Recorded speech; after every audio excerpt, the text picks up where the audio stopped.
Parmesan. Heat olive oil, chopped onions, garlic, saute till translucent. Add salt, tomato puree and oregano.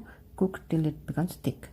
Slit the chicken breast, pound it, cut in small pieces, sprinkle salt. Dip in egg and breadcrumbs. Heat oil, shallow fry the chicken on both sides. In a baking tray, add 1/3 of tomato puree, half of the chicken cutlets, Parmesan and mozzarella cheese, coriander leaves. Add again 1/3 of tomato sauce, the rest of the chicken cutlets, cheese and coriander leaves.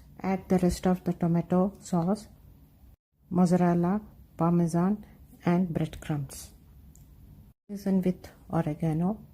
Bake at 180 degrees for 10 to 12 minutes. Enjoy.